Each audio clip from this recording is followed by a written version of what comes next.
We are here at camp right now. We've been visiting each day since we've been back. We just came back from an eviction on 5th and Lake Street. And we went to support, just to be a support to all people that are facing homelessness here in Minneapolis, and that we need a solution. Also, on the part of that, what really hits my heart, I guess, with all of that is that the city keeps putting down these concrete pieces of rubble everywhere that they evict a camp. And I asked them there if they were going to put concrete rubble down. And they said, I believe that's what the plan is, which I said, that's what I have a problem with. As you know, I think a lot of people with our environment has a problem with just it being, it's, how do I want to say it? It's, my legs are burning from the fire here, but it's really an environmental thing as well as a human rights thing. Also, is that those concrete slabs are from actual demolitions. We don't know where them concrete slabs come from. So then they're going and laying them all over Mother Earth. So I started thinking about it, and I'm like, I wonder what's on that concrete. I wonder what buildings they came from, what roads they came from. And, you know, do they have asbestos? Do they have arsenic? Do they have lead? Do they have black mold? You know, like what is in those concrete slabs that they're putting on our earth? So it raised some worries for me as I was gone, and I was praying about it, and I said, this is not good. This is not good for our air. This is not good for our water. This is not good for our children. This is not good for our communities to have that all around. So what do we do? You know, as well as going back to the main reason of being there is to support the relatives that are being evicted off of that place. There's nowhere for them to go. You know, there's obviously not enough shelter beds. There's not enough housing resources. At this moment, you know, like, we've been making calls for treatment centers for the ones that are in recovery now, and a lot of places are full. And so it really, as we work through these things with some of the relatives for housing, for treatment, for sober living, we're running into a lot of obstacles right now.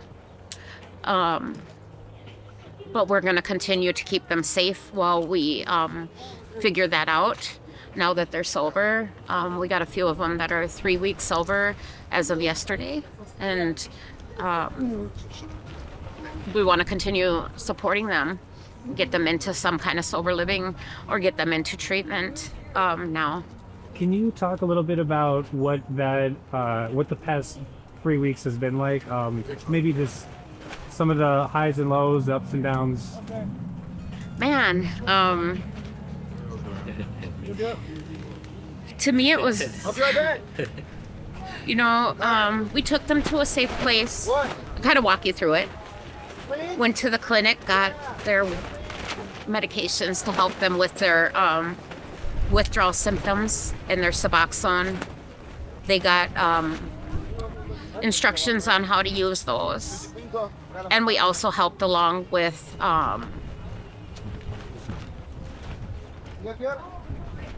one second. Excuse me. You gotta go. You're gonna leave out the door. Don't come back. This is only for residents. Oh, he was in here. How long you been in here? He was been in here for a couple 5 days. minutes. So we actually helped them through that detox process with I guess Western medicines along with our traditional medicines and practices. Hey, you're not sure. and just a lot of love and care and taking care of them while they were going through that, and being there for them and supporting them and just being patient.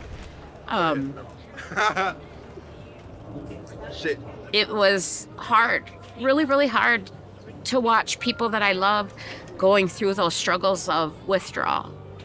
I think we took about, was it 8 or so, 9 total, and 5 made it out. 6 made it out, I'm sorry. Made it out without now these 3 weeks in recovery.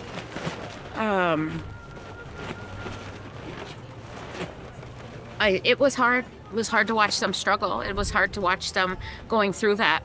But I just kept praying on it, supporting them, and knowing that in the end it would be really good outcome.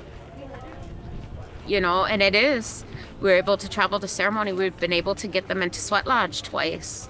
And we were able to go to big drum ceremony where up north, man, the Medewan people up there just welcomed everybody and really rooted them on and gave them lots of love and told them how well they were doing and really gave them a lot of hope and really welcoming them in, welcoming us all in up north. It was a beautiful ceremony, and it was really something that empowered them to keep going and to really want to strive towards learning our culture and being in those circles and welcoming them back.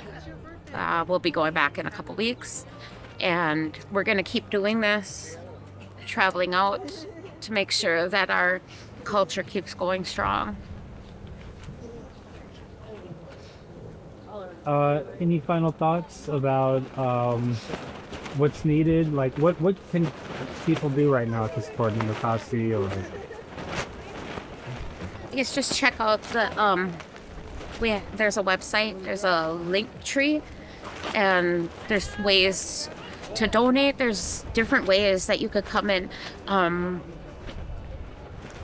be present, bring like breakfast in.